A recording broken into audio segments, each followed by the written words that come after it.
My name is Ethan. Before the war ended for me, before I learned that some things follow you home, I worked in a small administrative office at a remote military base outside of Portland. It wasn't the kind of post anyone wanted. Quiet, forgotten, where the walls smelled of dust and bleach. That was where I met Doyle. He was already there when I arrived.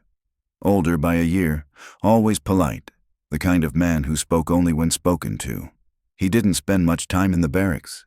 His job kept him outside the fence, part of a team that tracked down soldiers who never came back. They called them retrieval units, or, if you wanted to be blunt, hunters. The rest of us stayed behind our desks. He came and went with civilian clothes and eyes that looked like they never saw sleep. Sometimes he'd sit across from me, cleaning the dust off his boots, and I'd smell the city still clinging to him. He never talked about what he saw out there. And I never asked. The first time I heard his name was shouted across the field. A few of us were playing soccer near dusk when two men appeared at the far end of the compound, walking in from the outer road. They were in civilian clothes, moving slow, shoulders slumped. Someone near me laughed and said, "Look at them, pretending they're tired." Probably spent the day drinking coffee and flirting with waitresses, but when the pair came closer, I noticed their faces. One of them was Doyle. The other was a man with his hands zip-tied behind his back. That was when I understood what retrieval really meant. They didn't chase deserters inside the base. They went out there into towns, bus terminals, halfway houses, all the places where men tried to disappear, and brought them back. By the time Doyle reached the gate, the rest of us stopped laughing. A few months later, I was transferred into his office. That was when we began speaking. He wasn't unfriendly, just tired in a way that looked permanent. Files stacked on his desk, cigarette burns on the edge, a half-broken camera that nobody remembered how to use.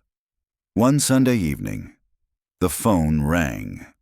There was a missing soldier, absent without leave.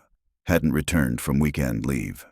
By dawn, Doyle and a younger recruit were sent out to find him.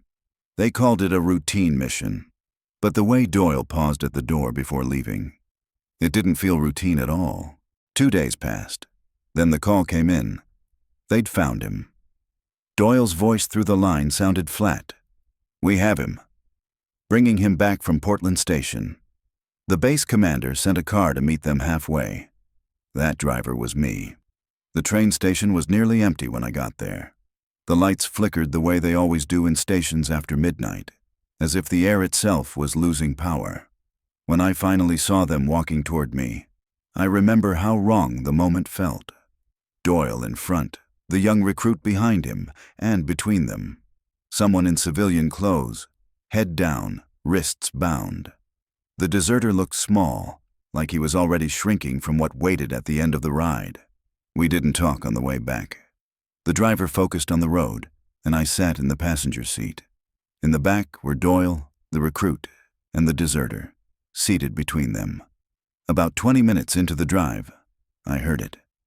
A voice, soft, close.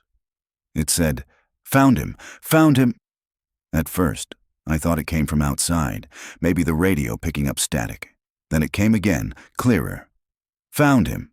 Found him! Finally found him!" It was a woman's voice, and there were no women in that car. I turned slightly, just enough to see the corner of my shoulder, and froze. There was a face beside me, not in the window, not in the mirror, right next to my shoulder. A man's face, middle-aged, gray-skinned, eyes stretched wide as if the muscles had forgotten how to blink. The neck was bent at an angle that shouldn't exist, as though someone had turned his head too far and left it there. His lips moved, but the voice that came out was still the voice of that woman. "Found him. Didn't I say I'd find him?" I couldn't move. Couldn't even breathe. He was sitting on the center console between the front seats, his knees pressed against the dashboard, leaning toward me. Every time he spoke, the air smelled like wet soil. Then he said, "Look at this one. Does it look right to you?" "Look." He tilted his head toward the back seat, toward the deserter. I didn't look. I stared straight ahead, every nerve in my body screaming to pretend I heard nothing. But in the reflection on the windshield, I could see movement. Something shifting behind me, too close to the deserter's face. The whisper kept repeating, "Look at this one. This one's wrong." Then a dry laugh. Then silence. When we reached the gate, the voice was gone. I stepped out of the car, legs trembling, pretending to stretch. The deserter was led inside. Doyle climbed out last, pale, jaw locked, eyes fixed on the ground. He didn't say a word. None of us did. Later, in the office, I asked if he was all right. He nodded once, then asked if I had felt anything strange during the drive. When I said no, he just stared at me, as if trying to decide whether to believe me. Then he said quietly, "You were sweating." The whole way, that was the end of it. At least, that's what I thought. But the next few nights, rumors started to spread around the base. The men on night duty said they heard someone crying inside the holding cells. A woman's voice. Soft, repeating the same 3 words. "Found him, found him, found him." No one wanted to check. Not after what Doyle had brought back, and that was when I started to realize. Sometimes what gets retrieved doesn't stop at the gate. The night after we brought the deserter in, the base felt different.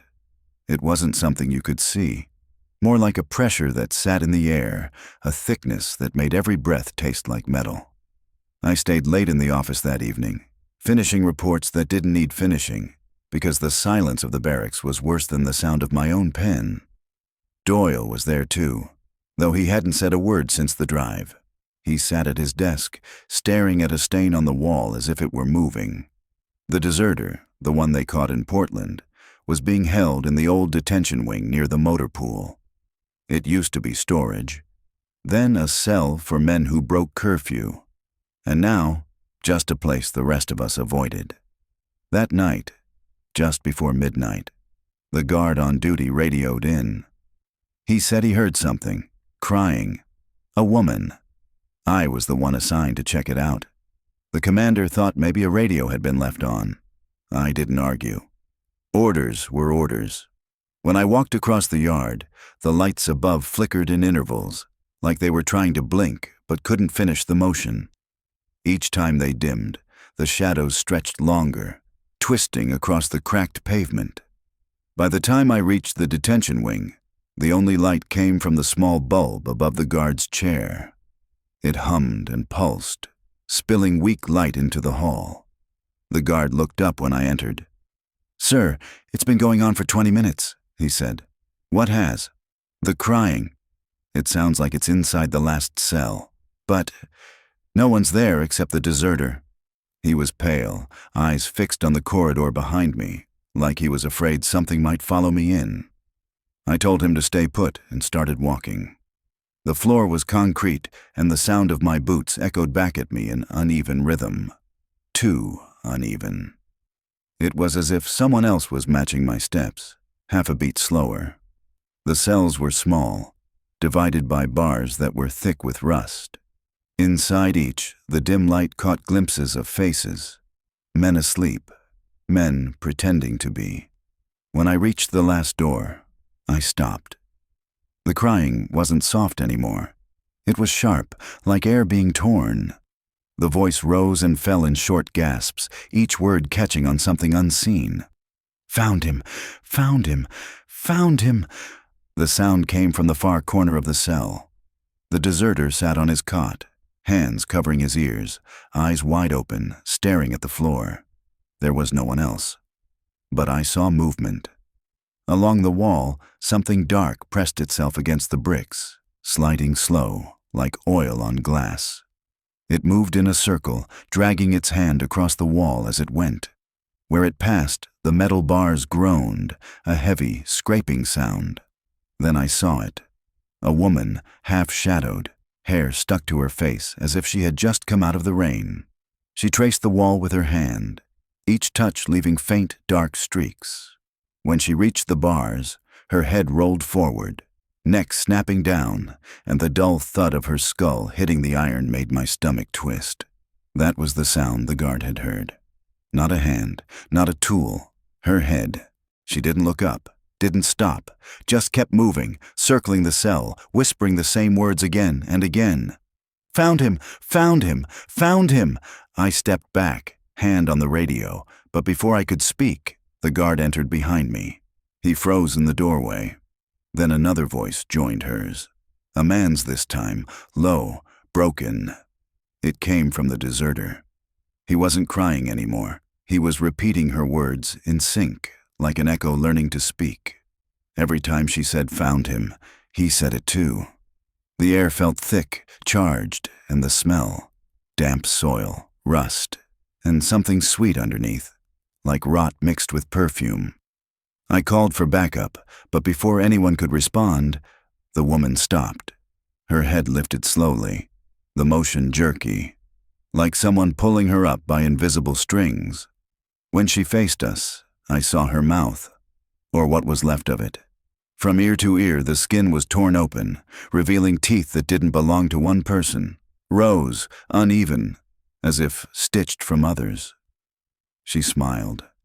It was wrong in every way.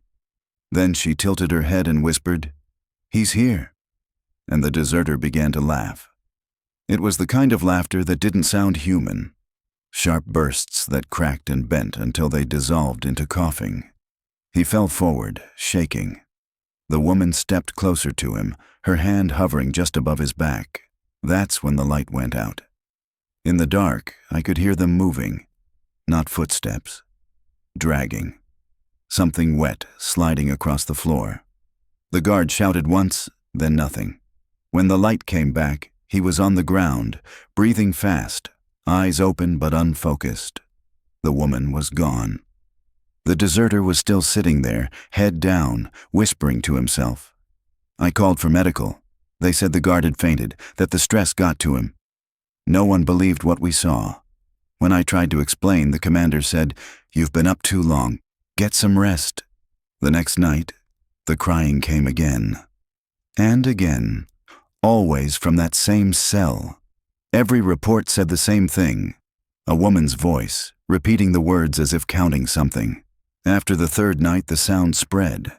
People said they heard it in the showers, in the mess hall, in the radio static during early watch. No one wanted to admit it, but we all knew. Something had followed Doyle back. He stopped showing up at the office. When I found him, he was sitting on the steps outside the detention wing, cigarette unlit, just staring at the ground. I asked him if he'd heard it too. He didn't answer. But when I moved closer, I saw his hands were shaking. He was whispering quietly to himself. She found him. She found him again. I didn't ask who she was. I didn't have to. The look in his eyes told me he wasn't talking about the deserter. That night, the crying stopped. For a moment, we thought it was over. But when I went to check the cell before dawn, the deserter was standing at the bars, eyes open, lips moving. The words he mouthed were slow, deliberate, and his tongue moved like he was tasting blood.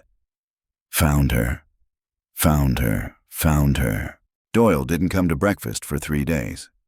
No one noticed at first. Men went missing all the time, on assignments, in paperwork, in their own heads. But by the 4th morning, his absence began to spread like a rumor, something that traveled faster than orders, slower than truth. I found him outside the detention wing again, sitting on the concrete steps where the light never quite reached. The cigarette between his fingers had burned down to the filter. He wasn't smoking it. He was just holding it, letting the ash drift down his wrist. I said his name once. He didn't look up. Only when I said it again did he blink and turn toward me, as if waking from somewhere far away. "You hear it too," he said. It wasn't a question. It was a statement, quiet and flat, like he already knew the answer. I wanted to deny it, but my mouth stayed closed. The truth was, I did hear it. The crying, faint and constant, as if the air itself remembered. He stood up slowly, joints stiff like an old man's, and nodded toward the cell block. "Come on," You should see this inside. The corridor was dark except for the small lamp over the guard's desk. The bulb was dimming, pulsing in slow intervals, like a heartbeat losing its rhythm. We walked past the empty cells, past the one where the deserter had been held. The door was open. No one was inside. Only the cot, still wet from the night before, the blanket stained with something dark. "He's gone?" I asked. Doyle shook his head. "Not gone," he said. "Moved." He led me to the end of the hall where a maintenance hatch sat half open. There was a smell rising from it. Something damp and human, mixed with the cold scent of concrete that hadn't been touched in years. Doyle crouched down and pointed his flashlight inside. The beam flickered across the walls, catching the edges of handprints smeared in black. Too many handprints. Some small, some long, overlapping as if dozens of people had tried to climb out and failed. "She's down there," Doyle said. His voice had changed. Not softer, emptier. I asked who he meant, but he didn't answer. He just started climbing down. I followed. The tunnel beneath the cell block was narrow, lined with old pipes and condensation that dripped like sweat. The further we went, the quieter it became. Even our steps stopped echoing. It felt like the air was swallowing the sound. Then, from ahead, a whisper. "Found him." We both froze. Doyle raised the light. At first, it showed only the wall, wet, colorless, nothing more. Then it caught something else, a shape crouched near the end of the tunnel. It wasn't moving, but the shadow beneath it pulsed, breathing on its own. When the light steadied, I saw her face. It was the same woman from before, the one who had dragged her head against the bars. Except now, her eyes were gone. Dark holes, leaking something thick that ran down her cheeks like tears. Her mouth was still torn, but wider, deeper, as if she'd been smiling for too long. She tilted her head toward Doyle and whispered, "You found me." Doyle didn't move. He just stood there, the beam trembling in his hand. Then she spoke again, but her voice came from behind us this time. The same words, same tone, echoing in both directions. I turned. Another shape stood there, the same face, same hair, same torn mouth. For a moment I thought it was a trick of the light, but then both figures stepped forward in perfect rhythm. Each time they moved, the tunnel seemed to stretch, like the walls were trying to keep them inside. I grabbed Doyle's shoulder. He didn't react. He just stared at them, whispering. She followed me back. The air grew thick, humming like a low note beneath the floor. My ears popped, and the flashlight started to fade, dimming to a dull glow. When it flickered out completely, I heard a new sound. Metal scraping, close and sharp. Something brushing past my leg. Then the voice again, right next to my ear. "Help me find him." I swung the light on again. The tunnel was empty. Doyle was on the ground, breathing hard, his face pale and wet. He looked at me as if seeing me for the first time. "She's not looking for me," he said. "She's looking for the one who left her." We climbed out of the tunnel without speaking. By the time we reached the surface, dawn had broken, pale light washing over the yard. The guard at the entrance looked at us but said nothing. Doyle went straight to the showers, clothes still on, turned on the water, and stood there under the spray until it ran cold. For the next week, he didn't sleep. Every night he sat outside the detention wing, cigarette burning between his fingers, eyes fixed on the ground. Sometimes he spoke under his breath, but the words were too soft to understand. Other times he just nodded, as if answering someone only he could hear. On the 8th night, I found him in the radio room. He'd taken apart one of the communication units, wires hanging like veins. I asked what he was doing. He said, "She's in the signal." He pointed to the static whispering through the speakers. It was faint, but beneath the noise, I heard something that didn't belong there. A woman's voice, distant, overlapping with itself, repeating the same phrase. "Found him, found him, found him." Doyle smiled, the first expression I'd seen on his face in weeks. "She's getting closer," he said. That night, the signal went dead. Every radio on the base went silent at once. No one could explain it. They said the tower had shorted, that it would take days to fix. But when they opened the junction box, they found something burned into the metal. A handprint, black and deep, as if pressed there from the inside. The following morning, Doyle was gone. His uniform was folded neatly on his bunk. His boots were missing. No note, no trace. Just silence. The commander filed it as desertion, irony heavy enough to choke on. They sent another team to search, but they found nothing. Only his footprints leading toward the woods, stopping halfway, like he had been lifted out of the ground. That evening, when I passed the detention wing, I heard the whisper again. Soft, steady, crawling through the walls. This time it wasn't the woman's voice. It was Doyle's. And he was saying only one word, over and over, "Found her." After Doyle vanished, the base went quiet. No briefings, no orders. Just the hollow routine of days that didn't want to end. I told myself he'd deserted like the rest, that he'd finally chosen the same silence he'd spent his life chasing. But even as I said it, I knew something was wrong. His bunk stayed untouched. Every morning I'd find the blanket smoothed perfectly, the pillow centered. No dust. Someone had to be touching it. No one admitted to it. I stopped sleeping soon after.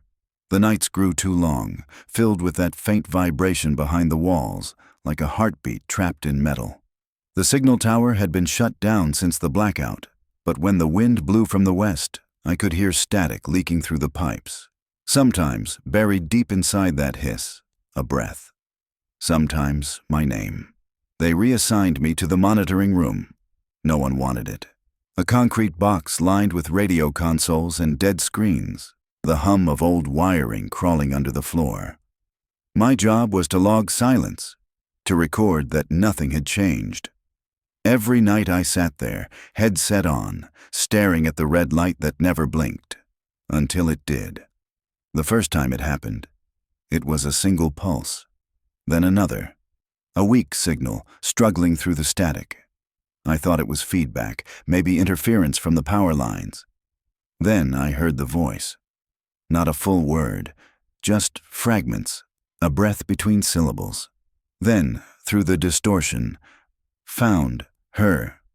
I froze. The sound wasn't coming from the speakers. It was behind me. A whisper carried through the ventilation shaft, soft and close. I turned, but the room was empty. Only the reflection of the consoles in the glass, the faint outline of my own face. Still, the sound continued, whispering, matching the rhythm of my heartbeat. "Found her? Found her." I logged the anomaly. Signal breach at 2:47, unknown source. Then I cut the line. But the whisper didn't stop. The next night, the same time, the light blinked again. This time the signal came stronger, patterns in the noise, like breathing turned into code. I recorded it for 2 minutes before the console shorted out. When I played it back later, I heard something else layered beneath the static. Footsteps, wet, uneven, dragging steps crossing the room. And at the very end, a man's voice. Doyle's. He said, "She's waiting." The file corrupted after that. The base technician swore no such sound could have been recorded, said maybe the tape picked up the hum of the lights, but the lights hadn't been on, and the hum in the recording matched my pulse. By the third week, I began seeing him everywhere. Not his face, never clear enough for that, just the outline, a reflection that didn't move when I did, a cigarette ember glowing in corners where no one stood. Sometimes I'd catch a glimpse of his shadow bending in the wrong direction, as if the light itself was unsure which side it was on. I started speaking aloud during shifts. Simple things, coordinates, status updates, reports, anything to fill the air, because when I stopped, the whisper started again. Not just in the vents this time, but inside the speakers, the wiring, the glass. The base was filled with tiny mouths, each one repeating the same phrase, "Found her." I disconnected every console one by one. Still, the sound stayed. It wasn't coming from the machines anymore. It was inside the walls, inside me. On the fifth night, I walked back to the detention wing. The door was sealed, dust gathering along the handle. No one had been inside since Doyle disappeared. I forced it open. The air was cold and dry, like the room had been drained of oxygen. Every step echoed against the concrete, too loud for such a small space. The cell at the end was empty. The cot gone. Only a faint outline remained on the floor, dark, irregular, shaped like someone sitting cross-legged. In the corner, something scratched into the wall. Not letters, not symbols, just a pattern of circles spiraling inward until they vanished into a single point. When I touched it, the wall was warm. And from deep inside the concrete came a low vibration, like a voice trapped behind layers of stone. It didn't sound like Doyle anymore. It sounded like me. That night I didn't return to my quarters. I stayed in the monitoring room, watching the red light. It blinked at 2:47 again. The signal came through stronger, cleaner. No static this time, just breathing. Then clearly, "Come down." I followed it. Down the corridor, past the mess hall, into the sub-levels that hadn't been used in years. The deeper I went, the more familiar everything looked. Pipes, valves, the same dripping condensation. I realized where I was heading, the same tunnel where Doyle and I had stood weeks before. The hatch was open. Water pooled at the bottom, reflecting the thin line of light from above. I climbed down. The tunnel smelled like rust and rain. The flashlight in my hand flickered, dimmed, and died. But I could still see. Not with my eyes, with the afterimage burned into my mind.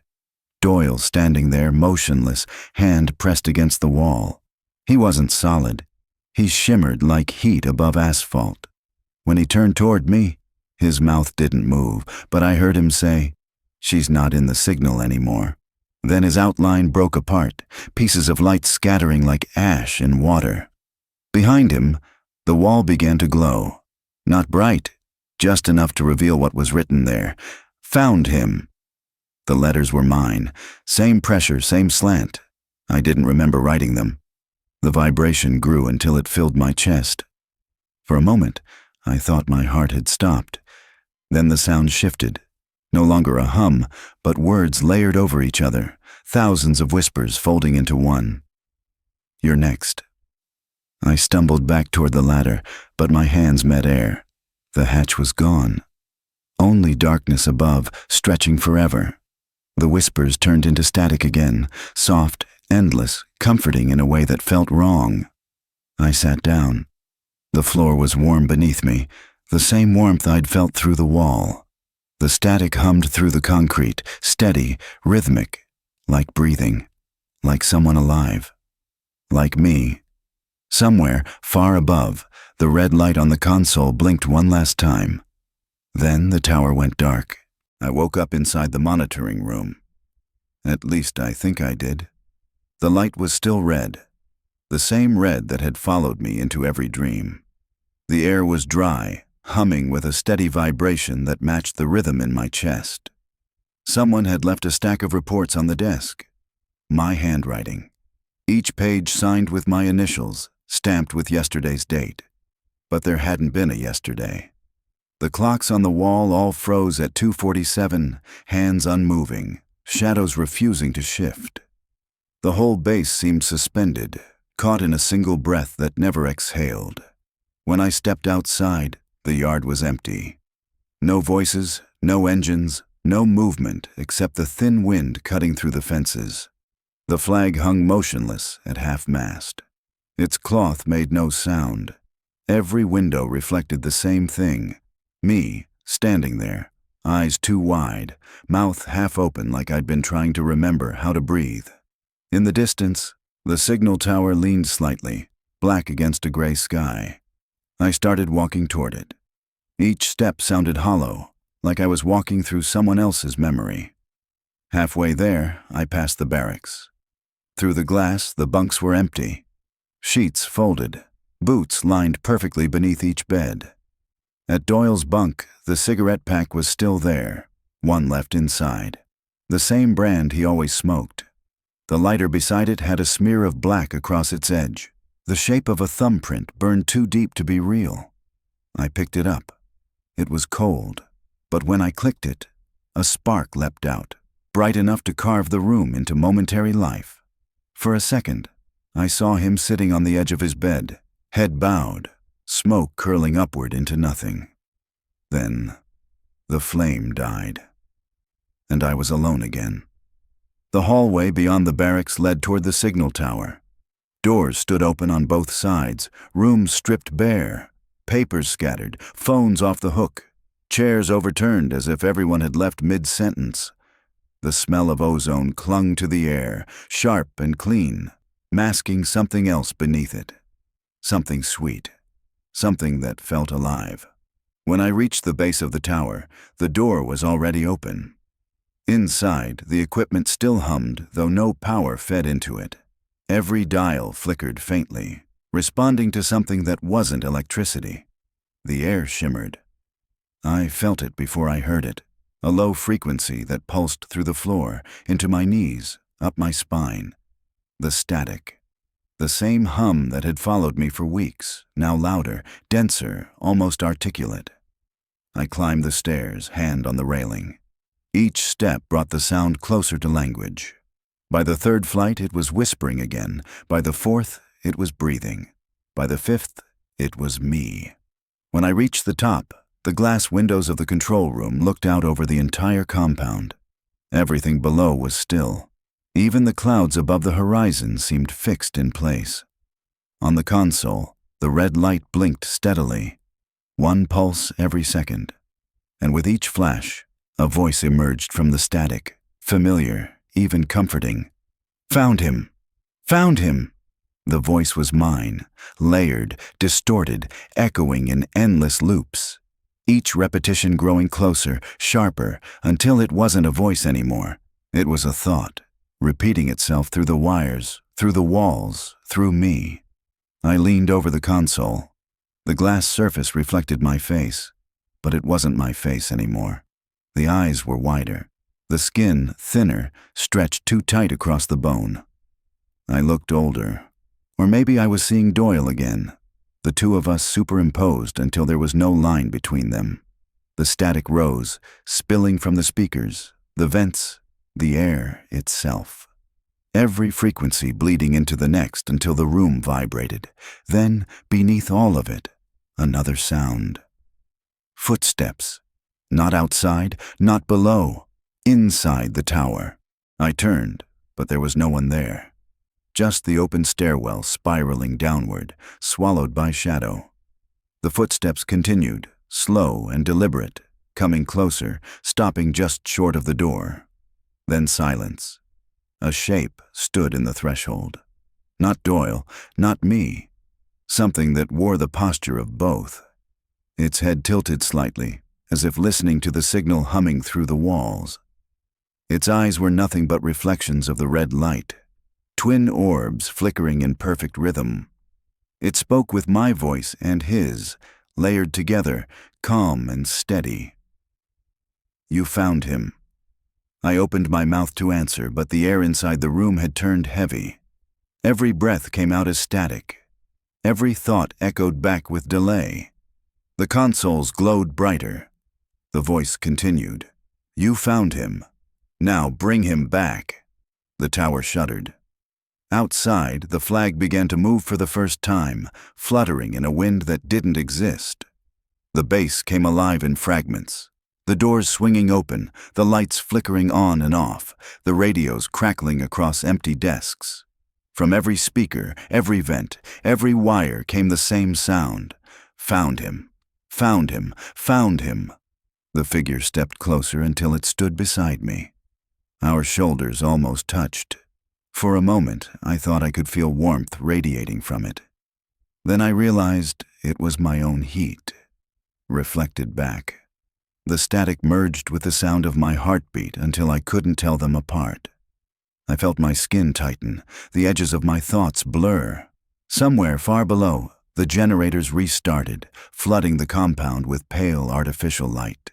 But up here, in the tower, everything dimmed. Only the red glow remained, pulsing against the glass. The figure leaned toward the microphone. The static quieted, waiting, and in a voice that might have been mine, might have been his, it whispered the final command: retrieval complete. The red light blinked once more. Then darkness. Silence. Only the faint hum of the signal lingering in the wires, repeating the same rhythm, the one that matched the pulse in my veins. They said later that the tower stopped transmitting that night, that every circuit burned out at the same second, that no one ever found the recordings. But sometimes, when the air is still and the wind moves through the fences just right, a faint voice comes through the static. It says one thing, over and over, calm and clear: found him. And if you listen closely, you'll realize it's not saying it to anyone else. It's saying it to you.